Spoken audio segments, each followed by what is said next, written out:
Praise the lord. యేసుక్రీస్తు వారి పరిశుద్ధమైన నామంలో మీ అందరికీ వందనాలు, శుభాలు తెలియపరుస్తూ ఉన్నానండి.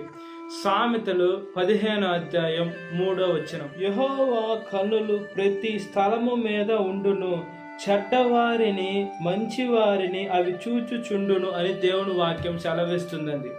మనం అనుకుంటాం మనం చేసే తప్పు పొరపాటు ఎవరు చూడటం లేదని మనం అనుకుంటాం. ఇప్పుడు బైబిల్ వాక్యం స్పష్టంగా సెలవిస్తుంది, యేసుక్రీస్తు వారి కళ్ళు మంచివారిని చూస్తున్నాయి, అట్టే చెడ్డవారిని చూస్తున్నాయి. అంటే భౌతికంగా మనం కనపడకపోవచ్చు మన పొరపాట్లు, అయితే మనం రహస్యంగా చేసే ప్రతి ఒక్క పాపము కూడా యేసయ్య చూస్తూ ఉన్నాడు అని దేవుని వాక్యం సెలవిస్తుందండి. మనకి భయము భక్తి రెండు ఉండాలి. భయం ఉన్నా మనకు ఉపయోగం ఉండదు, లేదా భక్తి ఉన్న ఉపయోగం ఉండదండి. భయము భక్తి రెండు యేసుక్రీస్తు వారి పట్ల ఉండాలి. ఈ లోకంలో గొప్ప గొప్ప అధికారుల దగ్గరికి మనం వెళ్ళి ఎంత భక్తిగా ఎంత భయంగా మనము వాళ్ళకి నమస్కారం చేస్తాం, వాళ్ళతో బాగా మాట్లాడతాం.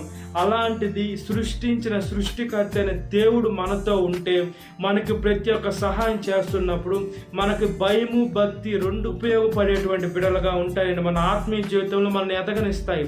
భయము భక్తి రెండు అవసరం.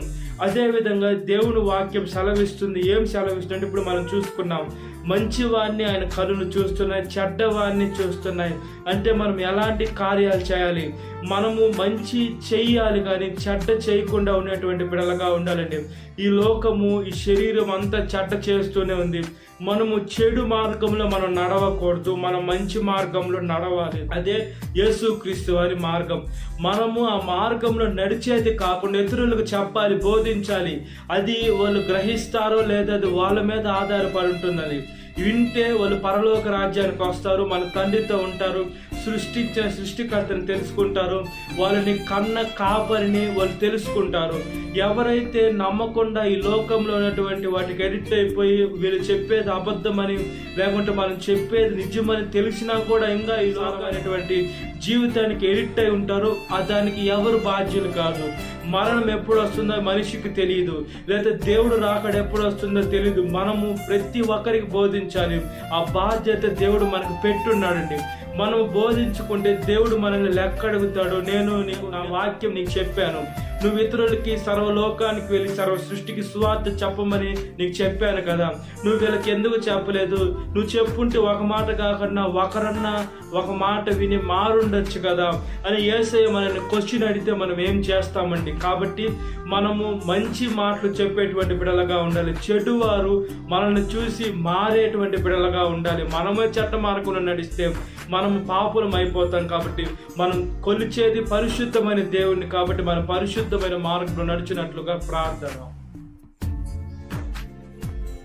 మహాపరిశుద్ధాత్మదేవ, మా ప్రియ పరలోక తండ్రి, ఈ లోకాంచిన సృష్టించిన సృష్టికర్త మీకు స్తోత్రమయ్యా.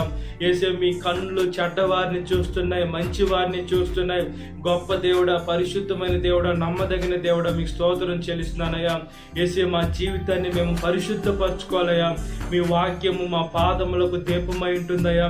మా త్రోవకు వెలుగై ఉండేటువంటి నీ వాక్యానుసారంగా మేము బ్రతుకున్నట్లుగా ప్రాధాయపడుతున్నానయ్యా. ప్రతి ఒక్క మోకాలు మీ నామంలో వంగాలయ్యా.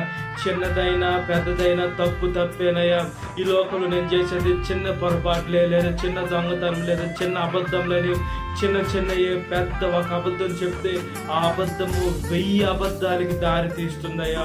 వేసి అబద్ధాలు చెప్పే నాలుకని మీరు కాల్చి వేస్తానని దేవుని వాక్యం స్పష్టంగా సెలవిస్తుంది. కాబట్టి మా జీవితాన్ని మేము కాపాడుకోవాలయ్యా.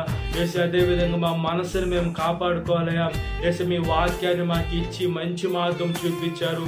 ఈ లోకంలో మీ మార్గం తప్ప అన్ని మార్గాల్లోకి నడిచి మా జీవితాన్ని చెడుపుకుంటున్నాం. మేము ఒకసారి జ్ఞాపకం చేసుకోమని అడుగుచున్నానయ్యా. మీరైతే వేసి మీరు కాపాడని ఆశపడుతున్నారు, మీరు ప్రాణం కూడా పెట్టారు. మేము మీ వైపు చూడటం లేదా? మేము మీ బిడ్డలుగా లేమా? మేము మీ వాక్యానుసారంగా జీవించడం లేదా? మేము నా తండ్రి దగ్గరికి రావటం లేదని మమ్మల్ని మేము గ్రహించుకొని మమ్మల్ని మేము తగ్గించుకొని నా యేసయ్య మీ దగ్గరికి వచ్చే మంచి మనసును దయచేయమని సాతాను శోధన ప్రతి ఒక్క బిడ్డని విడుదల దయచేయండి. ఈ వాక్యం వీటిన ప్రతి ఒక్క బిడ్డని పేరు వచ్చిన జ్ఞాపకం చేసుకోండి. ఈ దినకాలపు దీనికి నింపమని నజరేయుడైన యేసుక్రీస్తు వారి పరిశుద్ధమైన నామములో మిక్కిలి రుణం తరించిన నా పరలోక తండ్రి. ఆమేన్. Praise the Lord. God bless you. Have a great day.